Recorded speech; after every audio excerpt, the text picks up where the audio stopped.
Hi, everybody. In today's session of the Happy Mind Summit, I have the pleasure of speaking to Michael Stone, who will be talking to us about using neurodynamic breathwork to alleviate stress, anxiety, and trauma.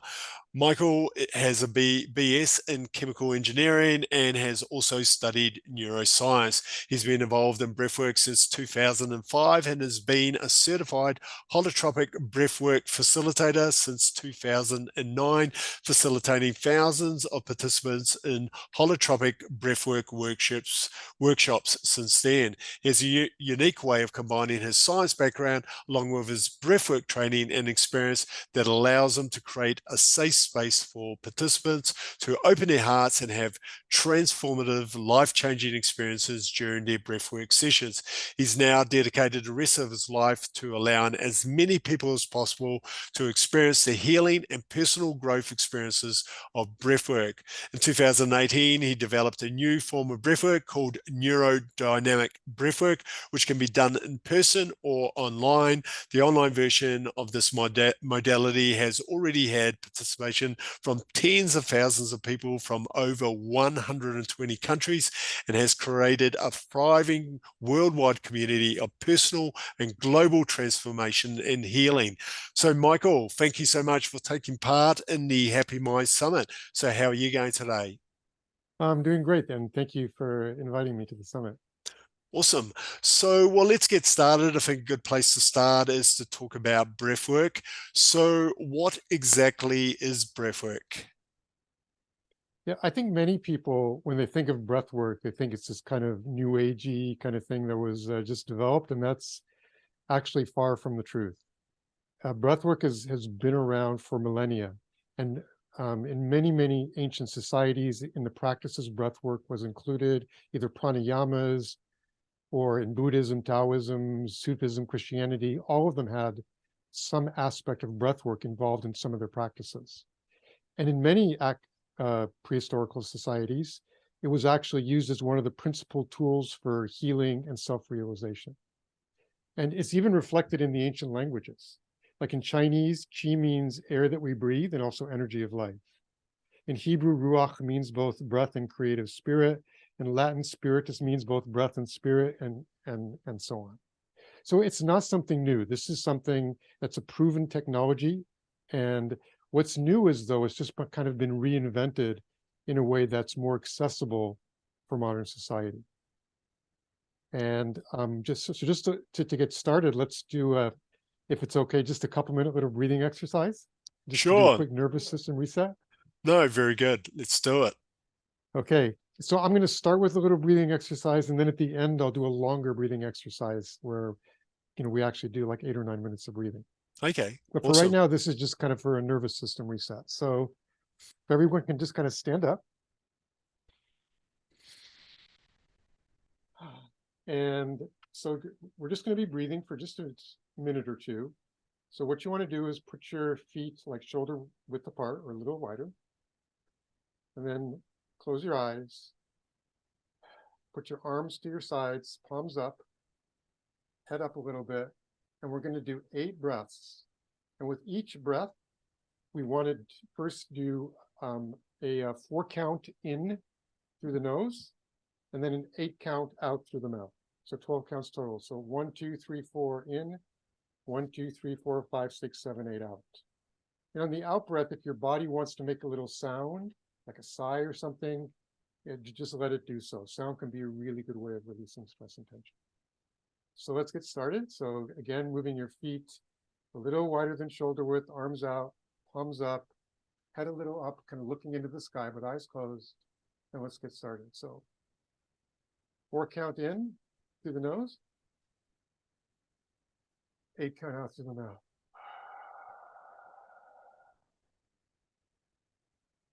Again.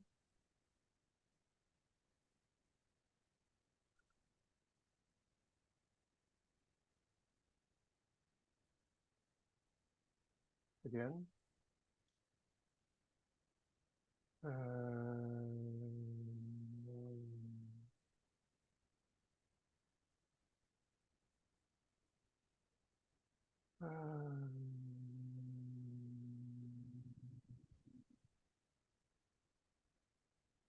again.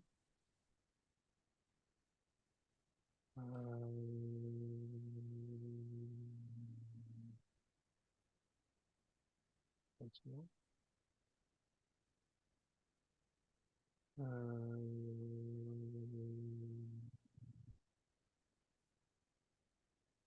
One more time.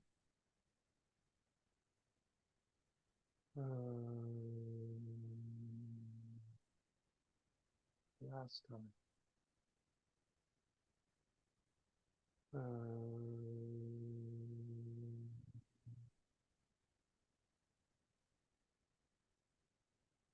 Put your hands by your sides and slowly open your eyes.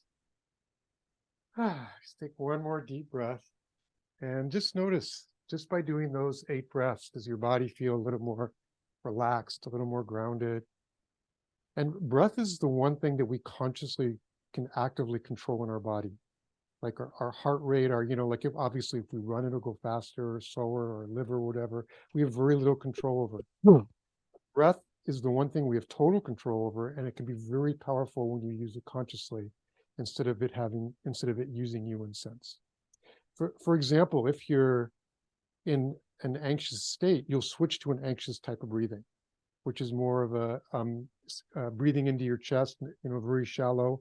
And if you just consciously switch your breath to a more relaxed kind of breath where you breathe a little more deeply and slowly, your emotional state will already start to change because your body again associates certain breath techniques with certain emotional states. So really, this is a conscious use of the breath, and which is what is breath work, and that's what we're going to be talking about today, and more specifically in the type of breath work that I've developed. Awesome. Well, let's talk also about how you personally got started with breathwork. Yeah, that's an interesting story. Thanks for asking. And when I was growing up, I was always very good in things that had to do with the thinking mind, like the left brain kind of stuff. I was always good in school. School was really easy for me. And even when I got into my career, it was very easy for me because I was very good at solving puzzles and thinking things through. But on the other side of it, when it came to social situations, especially relationships, I was not doing well. And it was incredibly frustrating because, one of my goals in life was to have a successful relationship. I'd seen my parents, they were very happy together. And that was one of the ways that I was going to decide whether my life was successful or not, whether I could be successful in relationships. So going through like years and years of not being able to make that happen was very difficult for me and very frustrating because I kept thinking, I'm a smart person. I can figure out every issue. Why can't I figure this one out? And ultimately, I came to the conclusion at that point in my life that, all right, in relationships, I just haven't met the right person yet. There's billions of people out there. I'm just not meeting the right people. And what I wasn't seeing in that moment was I wasn't far enough along in my personal development track to see that there was only one common element in all those relationships. And it wasn't the other person, it was me. Yeah. So clearly, like looking back on it, it was really obvious. It was my own issue. It wasn't, the issue of the people I was with. So, but at the time I didn't see that. So I just kept trying and trying and trying and kept failing. And then at a certain point, I was given the opportunity to go down to South America. And I originally went just to kind of hang out in the rainforest, but then I had an opportunity to do an ayahuasca journey, which at the time I had no idea what it was. But we were out in the rainforest, and a shaman went out with us, and he asked us, what would you guys like to do a little religious ceremony we do down here?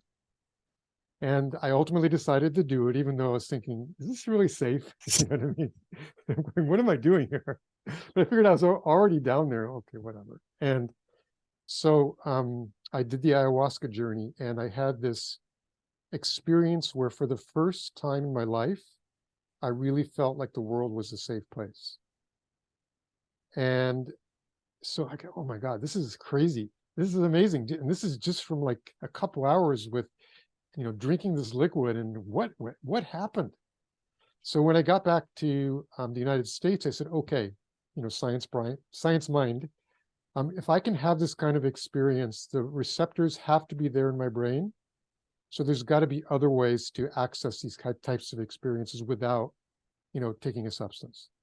And so I went on this journey that ultimately landed in breath work. But even with breath work, I started looking at various different types of breath work. And I was looking for something that was science-based. That was, if I'd have kind of hit on breath work when I was a teenager, I would have never done it. It would have been way too woo-woo for me, Yeah. at that point. But at this point, this is like 30, 40 years later, there already was science behind how it worked. So that was, that kind of drew me in. And so I ultimately landed on holotropic breathwork, which was developed by Dr. Stan Grof through his many years of experiences with LSD psychotherapy. So he saw how that worked. And then when that was banned back then, he did some research into consciousness theory and also what had worked in traditional societies. And what he saw was that the threads that went through all these practices were two things. One was breath, and the other was some kind of sound. Like, for instance, in shamanism, it was about rattling or drumming. In Buddhism, it's watching the breath. So he worked for 6 months or 9 months in developing a modality with breath work that would allow people to get the same healing benefits as he was seeing with these LSD journeys that people were having into what he called non-ordinary states of consciousness, that I call expanded states of consciousness now. Yeah. It's kind of shifted a little bit. And what he ultimately found was that you could do breath work and get many of the same and similar and sometimes even the same experiences and the same benefits as you did with these psychedelics and get into the same states. And so he developed this day-long workshop. It's about 10 or 11 hours called holotropic breathwork with 3-hour breathing sessions. And so that's what I dove into. I investigated a lot more, but like if there was the person who developed it who said, I always looked at, how did you develop this breath work? And usually it's kind of like, oh, I downloaded it from the universe. Right? Not for me. Yeah. So holotropic though really attracted me. And so I, started doing the sessions and had many similar, really profound experiences. And then one of them, I actually got to the bottom of what was going on and why I couldn't have a successful relationship. And what I saw was that, and one of the experiences that's available in breathwork is you actually go dive back into your past. You have a visual of re-experiencing something that happened when you were a kid, but either just becoming aware of it, because many times things happen that cause trauma, anxiety, or thinking patterns, and you don't even remember them, but the pattern's still there. And so what I saw was when I was quite young, 8 or 9 years old, and I was talking to my mother. Both of my parents are Nazi Germany escapees. They're both Jewish. So like they were ensconced in German society for hundreds of years. And especially my mother's family, like her father was a World War I hero. One of my ancestors paid Napoleon to go around the village and not burn it down and kill everybody. So they were almost like heroes in their town. And almost from one day to the next, they had to run for their lives. And when she would tell me these stories, it's like, she didn't say it in a negative way because she left, she built her new life. But as a child, the decision that I made was the world is an unsafe place. If you can't trust like your friends, like even with my mom, like her friends turned against her when their families were saying, don't get close to her. She's Jewish. There's something wrong with her, that kind of thing. So if your friends turn against you, if your society turns against you, how can you trust anybody? How can you trust anything in life? So I had this thinking pattern is the world is an unsafe place. And so anytime I got into a relationship and it got beyond a certain point, I would start to get anxious. And because I would this thinking pattern would kick in saying, I'm going to be hurt. Something bad's going to happen. This is an unsafe situation. As I started to get closer to the person, I was unable to really trust. So obviously, when you come from a space of the world's an unsafe safe and you can't trust anybody, you're never going to have a successful relationship. It's not possible. Yeah. So, but once I got to the bottom of what was the thinking pattern that created this, I could take another look at it, and I could really take a step back and look at, is this really true that the world is an unsafe place? This was a decision I made when I was a child. And as an adult, is it true? And I started to see that no, as I started to really look through my life and going, so many times the world has really had my back. It's not really true at all. And all these amazing things have happened. And even when I've, like, at certain points trusted and just kind of taken a dive into the unknown, it's been fine. So I started to work with that thinking pattern and really shift that pattern. And I started to be able to have more and more successful relationships and be less and less anxious as I started to understand what was causing the anxiety. And when it did come up, I would actually work with it with the other person. I would say, what, I would tell them, what was going on, and it's coming up right now, but I'm working with it. And I would get support from the other person, versus just having to be this internal unknown process. And to ultimately, now I'm in a 12-year relationship. That's amazing. But it was a process. It doesn't happen overnight. And so it took many years for me to get to that place. After you've had something from childhood that's been going on for 30, 40 years, there's no like magic pill. But so that was this amazing experience that I had. And once I started facilitating breath work, I started to see that other people were having similar experiences. Awesome. No, very powerful stuff. Certainly we'll dive a little bit later into how we can get to this state to kind of like get to the real kind of like healing, because I think for many of the audience, this will be kind of like new territory, because I assume most people, number one, they probably never have heard of breathwork. Those who have heard of breathwork just know about its ability to kind of like down regulate the nervous system. But this next element of being able to get into, really the same kind of state as a psychedelic, to kind of like have a different, access to subconscious mind, and then use that as a process to kind of like heal, that would definitely be kind of new territory. It's certainly new territory for myself. I've not being so aware, and then now I'm kind of like becoming more aware of our somatic kind of like aspect of the healing kind of like process. So now having breath work as another kind of like tool that can kind of like help you. And some statistic I saw is something like 70% of people have had some kind of trauma, so either big T, like the major things, or minor things, where we been, I guess, like like had not felt like we're being heard, not felt that we don't have any support from our caregivers, on a smaller level, and then that's kind of like affected us and created patterns in the way we operate, much like the story you kind of like indicated. So all of us have got something, and then we need to kind of like become better equipped to kind of like dealing with it. So now let's talk about NeuroDynamic Breathwork, which is something you developed. So how did you actually go from holotropic and then begin to evolve your own kind of like technique? Yeah. Yeah. So first of all, I just wanted to respond a little bit to what you said, and that is that there's now science behind where they've done MRI studies, and they see that with the type of breathing that I do in the breathwork, NeuroDynamic breathwork, there are actually similar effects in the brain in certain ways as with psychedelics. So it's not surprising that you can have similar experience. And like in breathwork, what happens is basically as you do the faster, deeper breathing, your blood gets more alkaline, and then your body creates more, and the CO2 is depleted. The body creates more CO2, which is what creates the alkalinity, and that creates certain changes in your brain where certain areas get more activity and certain areas show less activity. And one of the areas that shows less activity is a part of it called the default mode network. And that's the part of your brain that's active when you're not like focused on a specific task. And which is the same thing that's shown when they do MRIs in psychedelic sessions too. And one of the pieces of that is the frontal cortex, which is the part of your brain that's responsible for these mental constructs of self and ego. And that's part of what allows, when you do this deeper breathing, for that default mode network kind of goes offline to a great degree. So the ego mind quiets down and you have access to these deeper parts of the psyche.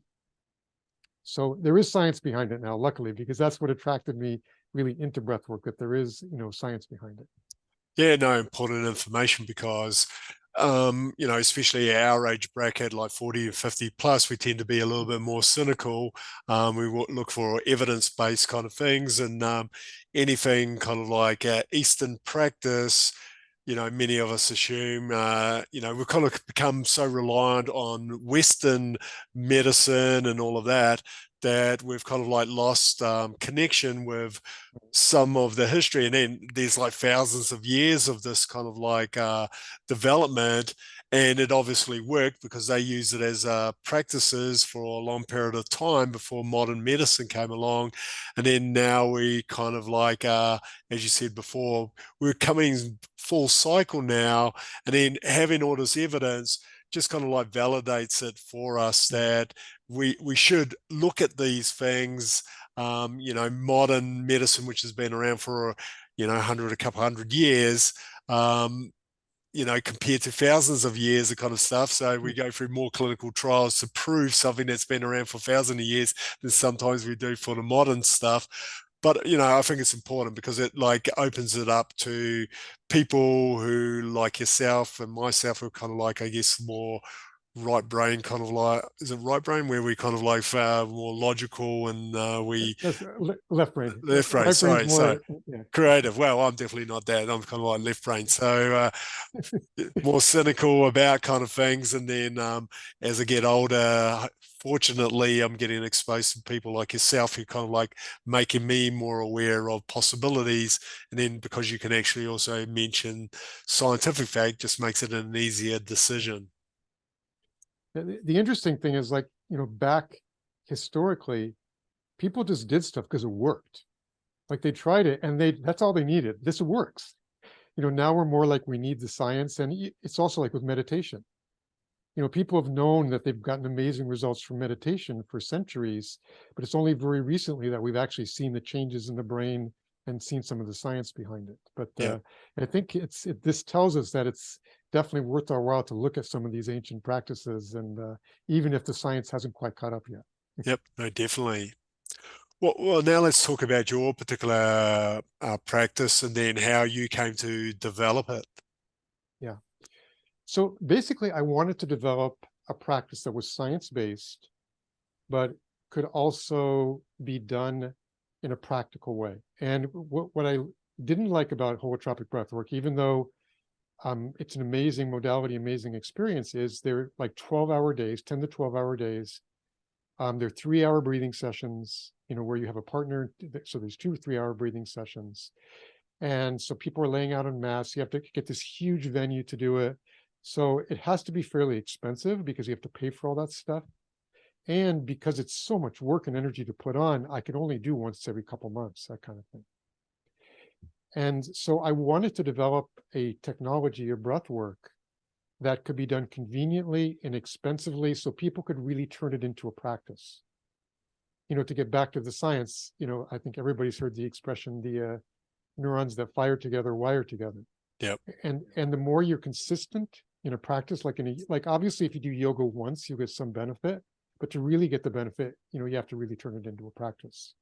And I believed that it was the same thing with breath work, that as you do more and more breath work, you start to get better connection to those deeper parts of your psyche, get a stronger neural pathway so that you can actually start to bring that into your life. That was my theory, based on neuroscience. And so I developed this modality, which could be done online. Holotropic can't be done online, it has to be done in person. And where it's only 1-hour breathing sessions. And I chose 1 hour just after I practiced with people for 6 months to see what is an ideal amount of time where you have enough time to do a dive and come back safely. And also it's not so long that people can't take the time out of their lives to really participate. And so ultimately I landed on 1 hour. And so I, developed this modality where basically there's an introductory talk, so people can be safe and know exactly what can happen. If you don't feel safe in breath work, you won't drop in.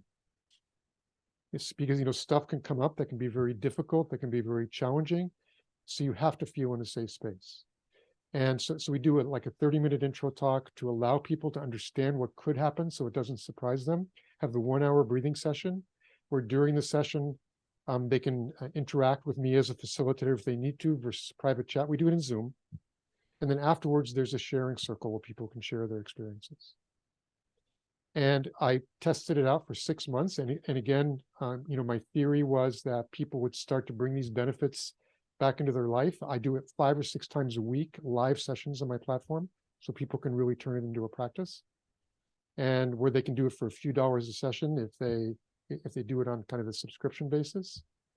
And what I started to see was that after that, regular breathers, when we did surveys, and again, I don't just do anecdotal things where one person says this or that, but I wanted feedback from hundreds of people, that 75% of people actually took this space of where they could connect to, I call it your inner guiding intelligence, like this deeper part of your psyche that already has all the answers that you need, into their everyday life, and be able to actually get to that resource and use it in making their decisions and in seeing which pathway they wanted to go for in life, rather than just trying to reason it out.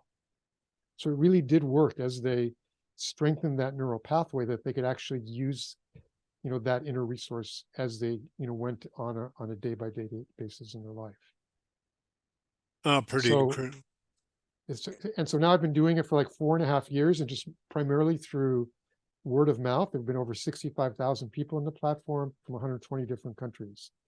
So it's very effective, and it's been very satisfying to see how people have really. It's nice to see people, like, over a period of 6 months or a year and a half, see how they really like blossom and grow in their life, and how their life shifts in the sharing circles. So it's really been very inspiring for me also, just to see how people are really committed to their personal growth, and really can take that back into their lives. No, incredible stuff. So, well, now let's go a little bit deeper because, I guess like a lot of people would like to understand how this can help with stress, anxiety, and trauma in particular, because you mentioned a particular traumatic event in your life, I guess small trauma, but it had a deleterious effect in your kind of like relationship. So I guess all of us don't realize these kind of like things, as you said. So, so let's kind of like dive into how this can be beneficial and how it kind of specifically works, because this accessing the subconscious, I think, will be, newer kind of like territory for most of us. Yeah.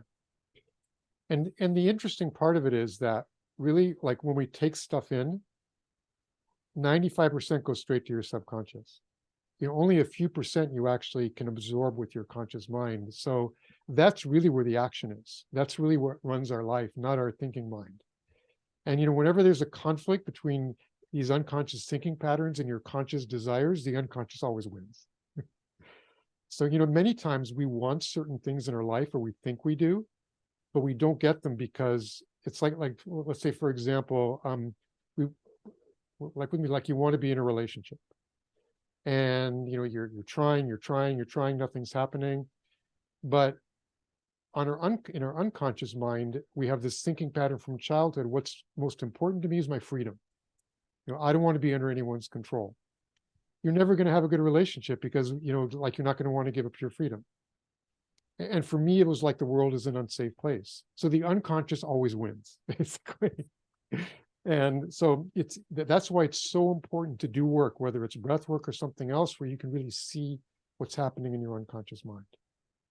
And part of what allows people to not only access their unconscious, but also start to develop these new thinking patterns and these new ways of being that support them in working with anxiety and trauma, is that the breath work that I do is what I call non-directive.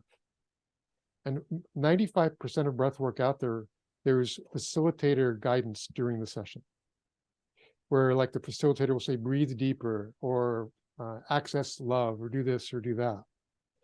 And basically, and again, this is from my perspective in my own breath work, how I see it, you're just creating another dependence, where, like, now you're developing this, because I see it all from neural pathways and that type of thing in science. This neural pathway, oh, this is an amazing experience, but I need the facilitator to guide me in order to have it. So it's almost like the same as like LSD or something. Oh, that was an amazing experience, but I got to take LSD again to have it. So my goal was not to create a dependence, but to have people feel more self-empowered and be able to access, these benefits in their everyday life.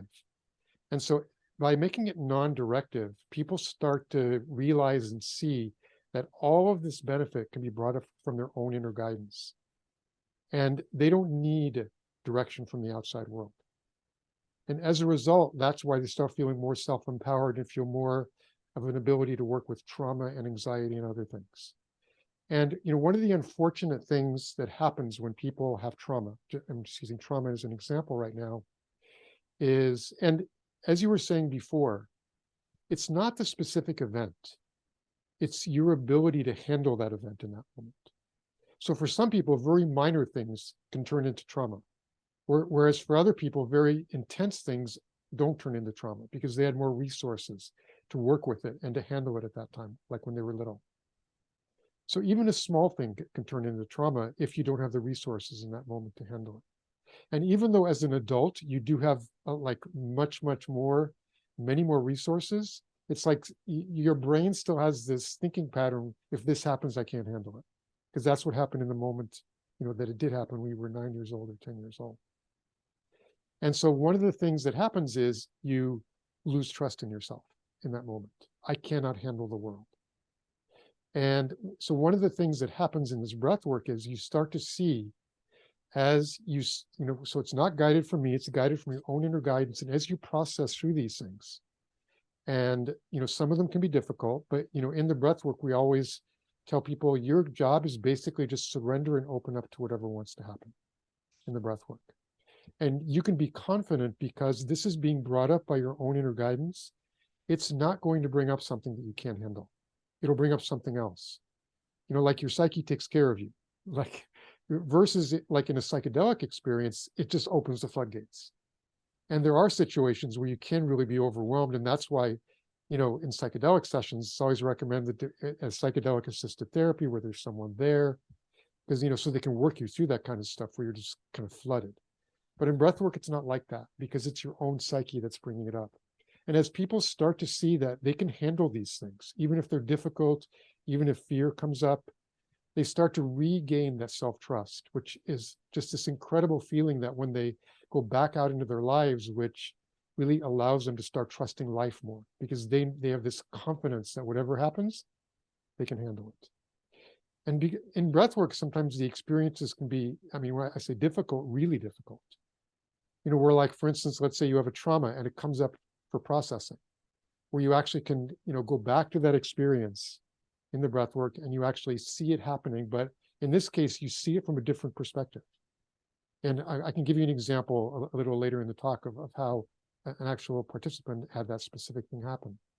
But you see it from this more adult mind perspective, where you can actually, use it to move yourself forward in life instead of feeling like you're damaged and holding yourself back. So as you start to develop this self-trust, all this other stuff starts to flow from that. And, a high percentage of people say that that is one of the benefits that they get from neurodynamic breathwork, where they start to get more confidence and trust in themselves, just in moving forward in every different thing in their life. So for trauma, again, one of the ways that is very effective in working through is just having more self-trust, being able to having better access to your inner guidance, and all of those things allow you to work through trauma, more effectively. And also to see it potentially in a different perspective, where you can actually see it as a more positive experience than something that's like not letting you be the way you want to be in life. And when you're looking at anxiety, anxiety is a little bit different. And first of all, not all anxiety is bad. Back when I was growing up, it was looked at, anxiety is bad, stress is bad, you should minimize stress. But we need a certain amount of stress and anxiety for our brain to develop. And there's kind of two types of anxiety. And the type that's good is the type that's related to a specific thing that's happening. So for instance, let's say you're going to take a test tomorrow and you're anxious about doing well. Well, you can take an action to resolve that anxiety. You can study. And that relieves the anxieties. You get more confidence that you're going to do okay.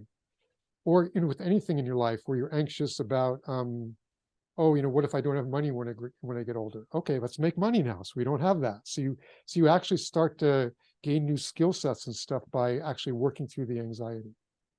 The type of anxiety that is not good is if it's just this generalized feeling of anxiety without any specific reason behind it. You're just anxious in life, but you can't put your finger on what you're anxious about necessarily. You just feel anxious in your body. And that's the type that you want to be able to really work with and really release out of your body. And anxiety is always kind of thinking about the future. It's never about what's happening in this moment, because you're just doing what you do in this moment. But you're thinking about, well, what if this happens? What if that happens? Or just this generalized feeling, as I just said, of something's going to happen. I don't know what it is. Even if it's not happening, even if in this moment you're totally fine. You can be in this amazing thing, like in this hotel overlooking the water in Tahiti, and still feel anxious because you're not in the moment. You're not in your body. And the body is always in the moment, in the now. And in your mind, you're always in the future or in the past. You're either like thinking about the past, remembering, or projecting into the future. So to really be in the moment, like you need to be in your body. And with trauma and anxiety, there's always a body component to it. So it's, and that's why talk therapy for most people is not very effective in, like, for instance, trauma. Because you're not dealing with the body component of it. When you have trauma, there's this energy stuck in your body from the trauma. And if you just think, oh, I shouldn't be thinking like this, it's like, this isn't that bad. It just doesn't work. Because like the body component, when something happens similar to what happened before, and all this stuff in your body starts to happen, it doesn't matter what you're thinking, you're going to feel off. So in order to really heal and to work forward, you have to work with the body. And sometimes I call NeuroDynamic Breathwork an active embodiment meditation, because by quieting the ego mind through the deeper breathing, you put yourself right in your body. And that's where the action is, basically, in really working with these things like anxiety and trauma, both of which have these bodily manifestations. So, that's part of the reason why it's so effective, because you're working with your body during the whole session. And your body, once you give it permission, it'll release. Normally we tell our bodies that it's not okay to release. It's like suppress, suppress, suppress. And when I was growing up, that's how entire medical community was. If you were anxious, they give you a Valium. That was it. Like it was all about suppressing the symptoms so you could kind of get by in your life. And so I think something like in 1978, when I was like 25, like something 2.3 billion Valiums were taken in the United States. It was just crazy. Everybody was on Valium.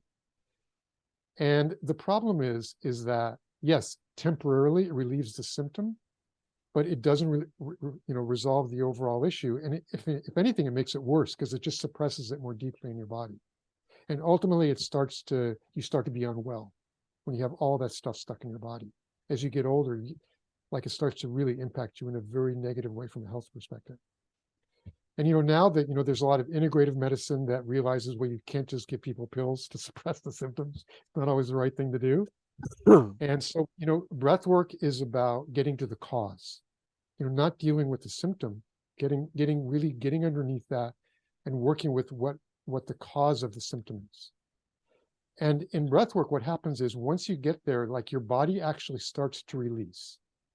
And so your body starts to release tensions. Sometimes it gets hot or cold or shakes or shivers or vibrates, or sometimes it'll get numb and then release tension. So all these things start to happen in the body that releases all these tensions and stuck patterns that are in your body from childhood or from past trauma or from anxiety or whatever. And you have to, like, as I said, this is so important. If you really want to work with this stuff effectively, you have to work with the body. There's no way around it. You cannot think it through. You cannot think trauma away. And so again, like this, it's in essence, an active body meditation. And there's 3 factors that allow it to work. Like, the first is the physiological, which we talked about, where, the changes in your physiology, kind of quiet the ego mind. The second thing is during neurodynamic breathwork, we tell people, again, surrender to the process. It's okay to let go. It's safe. If it's coming up, you can handle it. If you need support, I'm available for you. And just giving yourself permission to release is incredibly powerful. You know, your mind listens to your self-talk. And that's why many people, it's like they don't pay any attention to what they put in their mind. They pay so much attention to what they put in their body now with food and this and that. But, you know, like you have all these repetitive thoughts that you don't pay any attention to. And so all this stuff that you're putting in your head has a huge impact. So when you start telling yourself it's okay to release, many people start to release even before the breathing starts. It's that powerful. And the third thing is the music. You know, this is done to music, and the music really supports the process and really allows you to dive into a much deeper realm than you would without the music. It allows your psyche to give you a deeper dive. And, you know, music has been, you know, used also for, you know, as all kinds of other sound for healing and health too. Especially recently, you know, they've used music for memory and all kinds of stuff. So all of those things kind of weave together to allow people to access these unconscious thinking patterns, to release stuff out of their body, which supports trauma release, which supports anxiety release. And actually, trauma and anxiety are two of the most common benefits from neurodynamic breathwork. And over 85% of people feel like they get trauma and anxiety, get relief from that it's alleviated through doing this breathwork. I mean, that's an incredibly high number, because it's really designed, you know, as an embodiment experience specifically for those types of things that have a strong body component that you can release through the breathwork.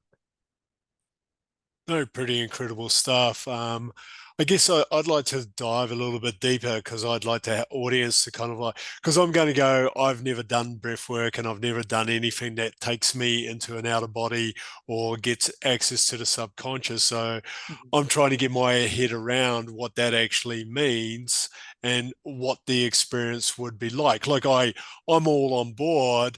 I understand that this happens. I personally just have not ever tried anything like this to access. Like I've got my own little thing where I don't like losing control, kind of like, which is, you know, that's why I perhaps haven't kind of like experience. Like I've never taken drugs. I don't get drunk. I don't do any of those things. I like to have a measure of kind of like control. And then here you're going, I need to get out of control. And then I'm kind of going, well, that's probably right, because all these memories are somewhere else. They're not in my thinking brain. So I'm not going to be able to access them if I've got all these kind of like blocks and barriers up. I need to be able to access them. So I'm assuming other people are pretty much the same. So so let's walk through the process. So the breathing, like I get the first part of the breathing kind of component where it kind of relaxes the parasympathetic kind of nervous system, which is kind of, you know, like most of us are kind of like heightened, kind of like sensitivity. We're all kind of like sympathetic, you know, regardless if we've had trauma or not, because modern society is kind of like quite stressful. And so you won't be able to relax totally unless you first kind of like deregulate that. So I'm on board, fully understand that. So, and then where do we go from there to go even deeper and deeper to get to that stage where we're fully relaxed? And then what does it look like when our subconscious kind of like pops its head up? Like, Right. I have no understanding what that is going to be like. That's a very good question. So first of all, I think one of the important things is that I think everybody has this certain piece of them that wants to be in control. And the reality is control is an illusion in life. It's like, what's the most important thing in life is when you die and how you die. We have no control over that. Yeah. It's going to happen when it happens. I mean, obviously, if you smoke, it's going to be sooner than later and that type of thing. But ultimately, you know, life is like unpredictable. And so ultimately, you don't have control, but we want to create this illusion of control. And that really doesn't allow us to fully drop into life. Because instead of being in the current moment, which is the only place that life happens, we're always comparing it to how we want it to be, We're always judging it in terms of how we think it should be. And it's like, so we're living life in our heads, basically, by trying to stay in control. And as I said, like our heads are always in the future or the past, our bodies are always in the moment. So we can never really truly appreciate the present moment and all it has to offer. Even when we look at something, when we look at a rose, we don't really see the rose. We see our mental thing of what we think a rose should look like. So we can't really appreciate it. It really doesn't open our hearts to how amazing it is, or a sunset. We're always comparing to past sunsets. Oh yeah, that's better than the one I saw last night. Yeah. That kind of thing. So part of like what happens in breath work, with the instruction is just surrender to the process, to let go of control. And that's, it's not easy because we're not used to that. But the breathing where we kind of quiet our conscious mind makes it much easier to do that, because that piece of ourselves that wants control is kind of quieted down. Yeah, there's less energy to that piece. So it makes it easier just to be present, surrender to the process, and kind of be just like flowing down a river, whatever happens, without judging, without creating any expectation, and just letting whatever wants to happen. So that's the first thing. Like people start to see how beautiful it is just to allow, and how it is safe. Like it isn't like how being out of, quote unquote, out of control can be this amazing heart-opening process, just being with what is in the moment. And so that's the first instruction. So they started doing the breath, allowing whatever wants to happen. And there's many different types of experiences you can have. And you will get the experience that you're ready for in that moment in the way that's most effective. That's what your inner guidance is basically bringing you. So I'm just an example of some types of experiences. Many times it's kind of like layers of an onion. And the first layer is somatic, where you have to release these body tensions that have been kind of like blocking like the free flow of energy through your body for years or decades. And you can kind of tell in your life if you do have a lot of blockages, like when you wake up in the morning, if you've slept like 8 hours or whatever, you should wake up feeling really good and really energized and just ready to, oh, this is an amazing day, let's go. Most people don't feel like that. It's like, oh, where's my coffee? I can't wake up. So if you're like a where's my coffee person, you probably need some somatic release, because your body's spending so much of its energy kind of working through these blockages. It doesn't have the energy it needs to really make you feel good all day. But so that's the first layer for many people, and it's released in many different ways. One is emotional release, where people start to experience emotions and release emotions. The second is through sounds, where people start to make sounds. And many times people suppress sounds in their life, like they have this childhood conditioning around you're going to bother people if you scream and yell, basically. So in breathwork, a lot of people do start screaming and yelling as it wants to come out. It's been stuck in there for so long.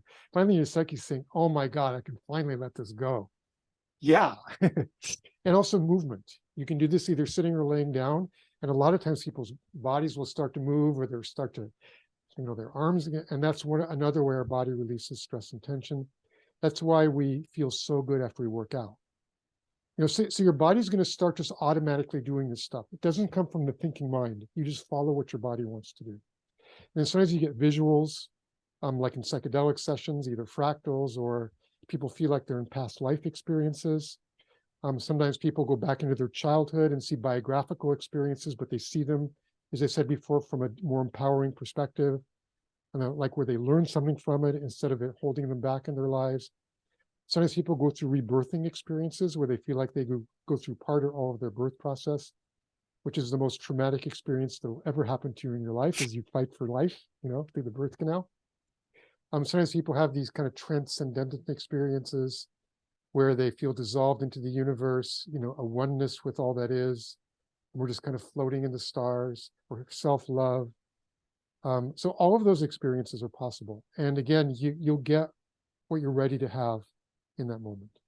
So so you don't try to guide the experience, and you don't want to try to say, "Oh, I want to cry today." Yeah. Because you may not be ready to cry today. That may not be what needs to happen. Again, it's complete surrender and trust in that the process, and you can trust it because it's happened in hundreds of thousands of cases where people have, in holotropic breathwork and neurodynamic breathwork, have gone through this exact same process, had these amazing results, and gone through it in a very effective way. No, very interesting. So you mentioned there you were going to share a couple examples of where people have dealt with trauma, and then have been using neurodynamic breathwork and the kind of results they've received. Yeah, one example that was very powerful for me that just kind of sticks in my mind right now. There was a man who had been doing breath work. He was in his late 40s, and he'd been doing breath work with me for, he did about maybe 10 sessions. And on his 11th session, he had this experience where he dove back into his childhood. And at a certain point in his childhood, he'd had this very abusive situation from someone that was very close to him. He never told me if it was his father or his mother, but he said someone very close. And at a certain point, he'd actually been in fear of his life. And what he had taken away from that is that, he'd taken away shame. Also, it's like the whole thing, like the same thing as like you can't trust the world. You can't trust someone who's supposed to protect you. Who can you trust? So he couldn't have a successful relationship.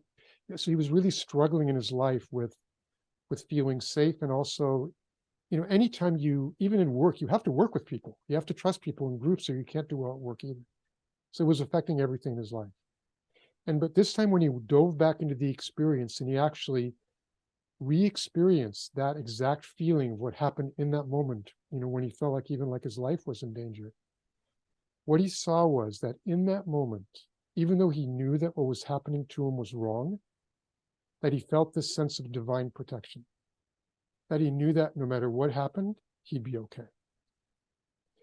And in the days and weeks that followed, when he was remembering back to it, that whole thing disappeared. He forgot about all that as the shame kind of overwhelmed him, like all this other feeling started to come up. And once he reconnected to that feeling of divine protection and he came out of the breathwork, it completely shifted his life. Like it changed the meaning of the experience for him. And so he actually saw it, when he came out of it, oh my God, it's like, that was an experience that was brought to me, and I actually got a benefit out of it because I actually got this deep connection that I am protected in the world, and I can do anything. I can take risks, and I will be protected. I can dive into fear, and it's been the opposite for me these last 30 years. And so as he started going back into his life, it really started to shift in a very dramatic way because he changed his worldview from the world is an unsafe place to the world is a safe place and has my back. And that changes everything. So, and again, it didn't happen overnight, but over a period of time, he had profound, profound shifts in his life. He was seeing that experience from a different light, from a different worldview.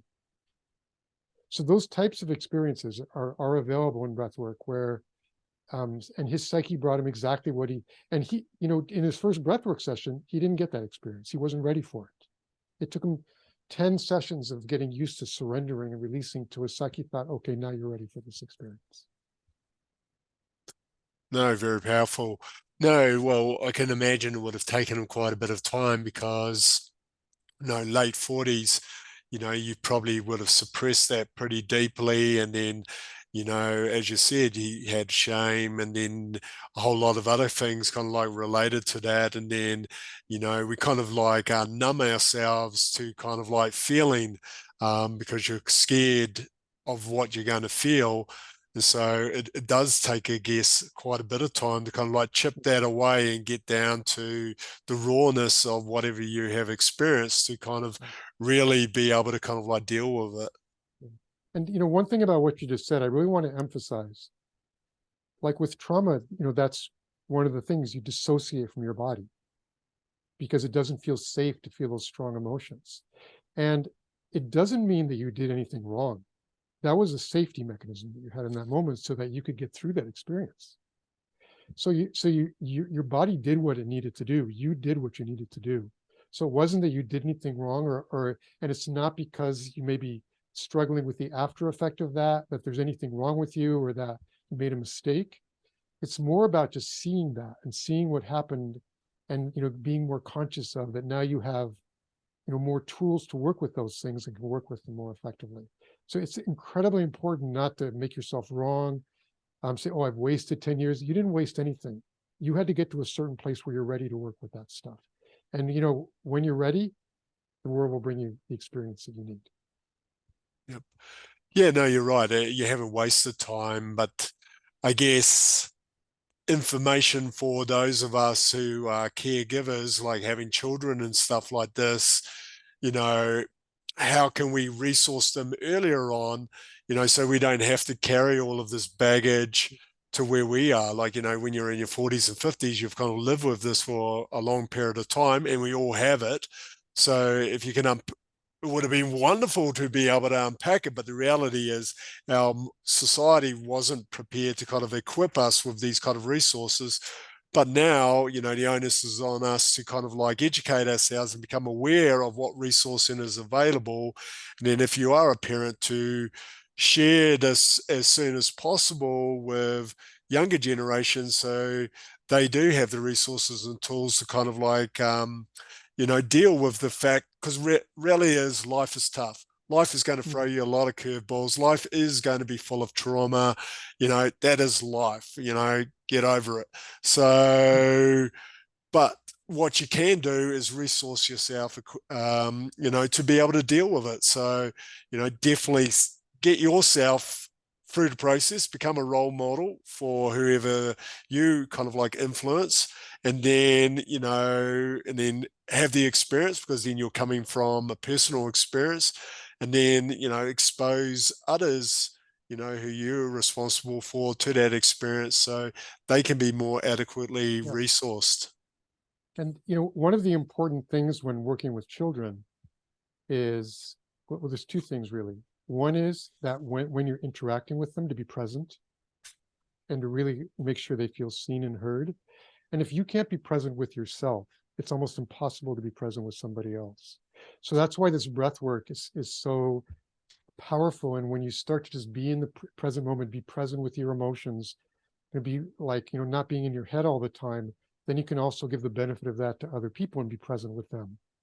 And the second thing is not to overprotect them, like to let them, have their own experiences and see that they do have resources, but be available to them if they get stuck. So it's really the same thing as facilitation of breathwork. Like for me, is facilitating a breathwork session. My job is to hold a safe space for people to have their experience, basically. And like in the sharing group afterwards, to be present so that they can share in a very open and vulnerable way with, create this container with maybe 50 or 100 people, so they can express themselves and be seen and heard and feel safe in doing that. And also, again, but being present with feedback if they need it to really process through their stuff. And it's the same thing with working with children. It's the same skill sets that really allow people, when they're growing up, to develop their inner resources, but knowing that if they need support, you're available. No, I like that. That's a very good parenting kind of like tip. I mean, it's a little bit like the airplane analogy, isn't it? If you don't take care of, you got to take care of yourself first before you go take care of anyone else. Exactly. So, no, like I think you're right. Like I think so many of us as parents dealing with so much challenges, like our own kind of like issues, we don't really show up, even though we'd like to. For our children, we get caught up in our kind of like heads all the time. And then I like the outer piece you kind of like indicated, because the other thing, modern society, like yourself, I come from a older generation, and we kind of had to take care of ourselves, which is not bad. We want to kind of protect them, but reality is you don't want to wrap them up in cotton wool. You want to kind of like allow them to kind of like feel things and experience things. But as you said, be just there to support them and help them when they do go off the rails a little bit, just to guide them back on. But don't Exactly. prevent them from having those kind of experiences, because that's really equipping them to kind of like step up into the world later on. Exactly. Yeah. Awesome. So, well, let's do the breath work. Like, let's give people a bit more of an experience, because Sure. so at least they can kind of get a sense of what they can experience through one of your sessions. I think that'd be very useful. Okay. Yes. Perfect. So what I'm going to do right now is, as I said, like the regular experience is an hour long, and the music is very evocative. It comes to this really intense crescendo in the middle and then comes down to a very gentle. But for this, The purpose is not to put you into a deep experience. It's more just to give you a sense of what doing deeper breathing for a few minutes, how afterwards you can kind of feel different in your body, and just how a few minutes can just create a little shift, basically. So it's going to be gentle music, and not designed to be as obviously as intense in an hour system where I'll be there in case you need support and that kind of thing. So it's a gentle breath work. So, but again, it's the same concept where the instructions are just let whatever wants to happen happen. Just surrender, just stay focused on the breath, and just leave your heart open to letting life flow through you. And the breathing technique is as follows. You're going to be breathing in and out through the mouth. And we do mouth breathing for a couple reasons. First of all, you can move air more easily. And second of all, whenever you're in a release state in your life, your body automatically switches to mouth breathing. Like if you're angry or crying or whatever. So mouth breathing, take full deep breaths. So when you breathe in, your belly goes out. When you breathe out, it goes back in. So it looks kind of like this.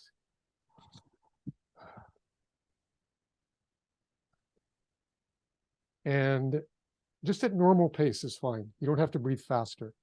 In the regular breath work, I do have people breathe a little bit faster just to deepen the experience. But for today, this normal pace is fine. And breathe in a circular way. So you're always breathing in or breathing out. So you're just creating a circle of breath, full deep breaths in and out of the mouth.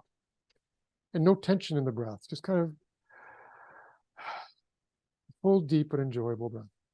And you're going to want to close your eyes once the music starts. It's an eyes closed experience. And you want to listen to it in whatever way you get the best sound quality. If you have over-the-ear headset, that's great. If you don't, whatever you have, just use that. And just really, just let go and just see what wants to happen.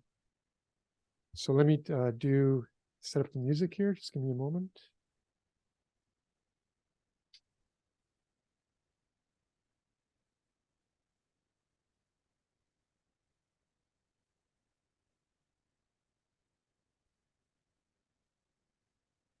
Okay. Okay. So let's get started. So if everyone can close your eyes, just take a deep breath, let it out. Just letting go of what happened earlier today or what's going to happen later, and bring your attention into your body. And just do a very brief relaxation exercise, going through each body part one by one, relaxing it as much as you can in this moment. Just with a visualization, so starting with your feet, relaxing the feet, and bringing your attention up through your calves, upper legs, and torso, and just visualizing all the tension releasing out of those areas. And bringing your attention to your belly, leaving it open, loose, relaxed. And your chest. Just letting your heart open to any experience that's going to happen now. Relaxing your jaw muscles, forehead muscles. Maybe giving your shoulders a bit of a stretch.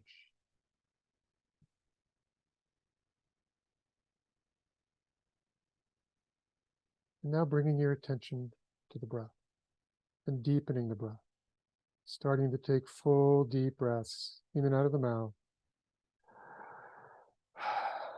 Feeling your belly expand to like 90% of capacity. Breathing fully and deeply, deeply and fully, fully and deeply.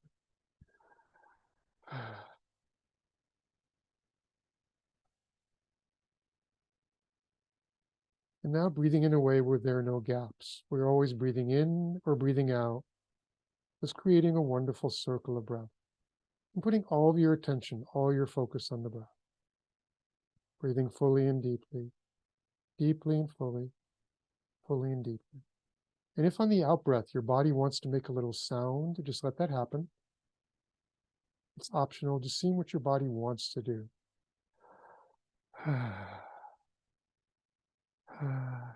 Or even if your body wants to move and sway a little bit, let that happen. Just letting go. Breathing fully and deeply, deeply and fully, fully and deeply. And in a moment, the music will begin. Have a wonderful turn.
Now, if you want to, you can leave your eyes closed for a few more moments or open them, whatever feels right. And if you haven't already, bring your breath back to a normal breathing rhythm. Just be with yourself for a moment. If it feels right, you can put your hands on your heart. Being with yourself in a very gentle, soft way.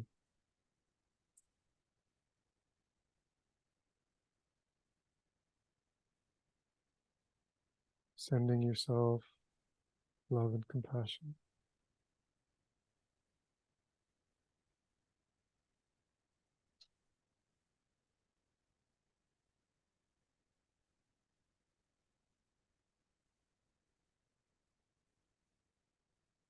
Watching the breath, just as it goes in and out of your lungs. Very gentle way.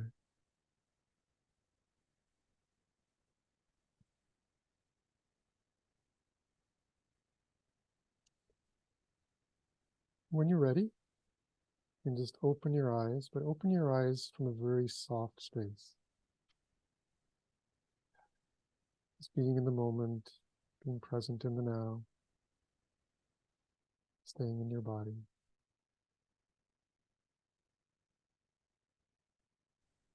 All right, welcome back. Very good. So, well, I'm sure the audience has had a good experience out of that. Now, that was just a little taster of what's available when you take a deeper dive. But even just that was like 7 minutes. It's just such a short piece of time. We waste 7 minutes all the time, and how you can really shift your mental state to a certain degree just from 7 minutes.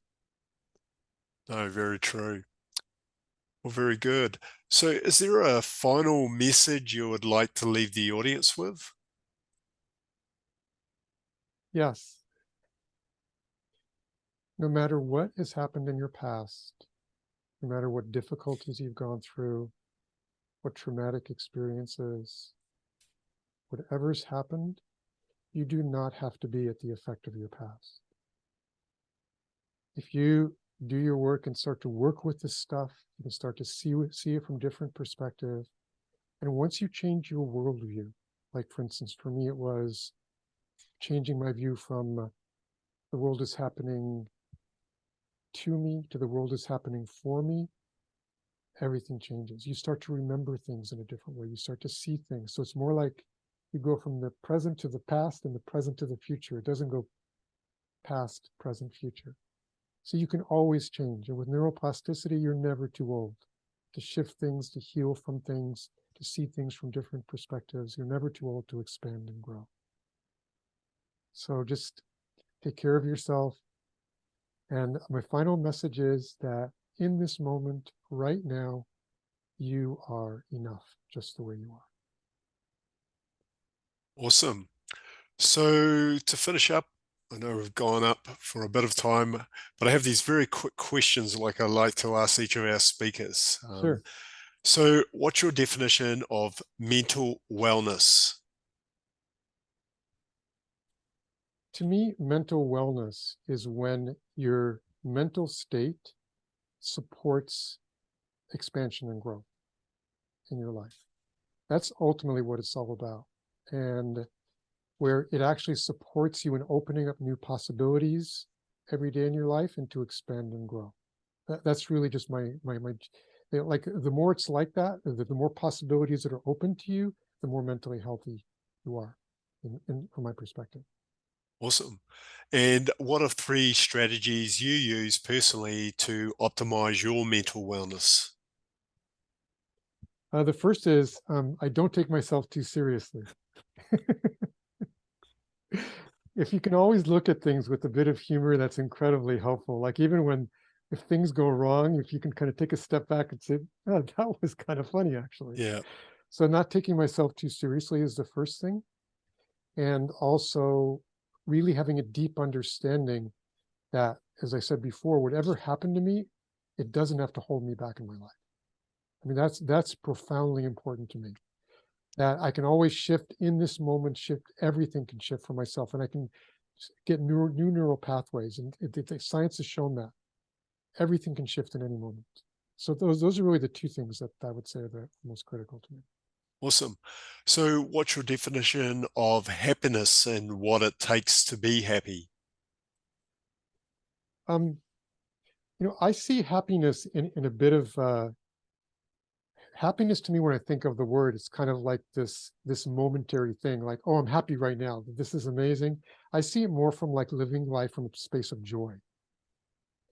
And what was the specific question? What's your definition of happiness and Okay, what it takes to be happy? okay. I think what it takes, and for me to live life from a space of joy, is to, and again, it comes back to some of the other stuff I was saying, being conscious of the fact that you can always live the life of your dreams. You can always move forward in your life. You can always expand and grow. Everything is within your power. It's really up to you. It's your own thinking patterns. It's your own willingness to dive into your unconscious mind and see what's holding you back. But ultimately, you really do have the power to create the life of your dreams. And it's really just about, consistency, patience, and just, being willing to do things in a new way over and over again to start to create neural pathways. And that's the beauty of science right now. Science supports that. Neuroplasticity is just this amazing things. They used to think at a certain point you couldn't grow anymore. It's completely disproven. And so we can always move forward and shift and change. Even if I've seen people 90 years old doing the breath work open up these incredible new vistas for themselves and actually start a new career at 90 years old. Because I want to do this, they've been retired for 20 years. So anything's possible at any moment in your life. And it's really just about being in this space of understanding that all is possible, and that it's just really about just putting your mind to it, creating new neural pathways, and taking one step after the other in a very patient way. That's what allows me to live life from a space of joy. And the second piece of it is taking some time every day to be in the moment, to be present. That's where life really happens. Like noticing when you're living life in your head too much, and just taking a moment, take a few deep breaths and ground into your body, which is where the action is. When you look at a flower, close your eyes, take a deep breath, and see it newly. See it from beginner's mind and not comparing it to all the other flowers. And when you start to see things from beginner's mind, it's just this incredibly intense feeling of the beauty of existence, of the beauty of the world. And you always have that opportunity. You can see life from a space of, well, what are the challenges, what are the chaos in life, or you can see it from what is the beauty in life. And you can always make that choice. And when you're in the present moment and you can really just feel in your body how amazing life is, you can be present to just the beauty of life. And that to me is being in a space of joy. And that's a practice that I have in my everyday life.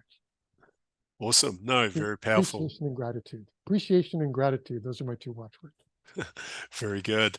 So last question, what is your definition of living your best life, or what I call a legendary life? Well, really just all the things that I've just said, if you put them all together, that's what it is. Being present in the moment, appreciating life, appreciating the beauty of existence, and coming from a place of whatever I want, I can get if I just, focus on it, and patient and consistent, and really can visualize it and visualize it being so in the future, my brain will find a way to get there. And coming from a space of the universe is happening for me, not to me. And there's always a lesson to be taken in everything. And there's always a beauty in everything. And that includes emotions. Every emotion is beautiful and has its own innate beauty if we don't try to twist it into something else or suppress it. There's beauty in everything that happens in life. Very good, very good. So, Michael, thank you so much. It's certainly been a very impactful session. Like I've learned a lot. You kind of like open up the prospects of what breathwork can hold for you, and certainly provided people another kind of avenue to explore to kind of like fully kind of like show up in the world, which is pretty much my idea behind the summit. You know, it's not about just fixing things that are broken, but it's actually being able to kind of like really kind of get out there and live fully and really engage with life. And it certainly sounds breath work, and in particular your form of breath work provides a vehicle to being able to do that. So for anyone interested in learning more about you and neurodynamic breathwork, how can they find you online? Yeah, all they have to do is go to my website, breathworkonline.com, and we offer a free breathwork session to everybody. It's a 2-hour experience. You can do it from laying in bed or whatever. And, with the intro talk and the share group at the end of the breathwork. So on the page, you just have to click on try a free breathwork session. And we're also doing a promo right now where once you experience your first breathwork, we will send you an email to tell you how you can breathe for a whole month for free. And we do a breathwork session live, facilitated online almost every day. And so you can really get a chance to see what it's like when you turn it into a practice where you can really take it to the next level and start to see these major impacts in your life. Awesome. Well, thank you again, Michael, for taking part in the Happy Mind Summit. Thank you for having me. It's been a pleasure.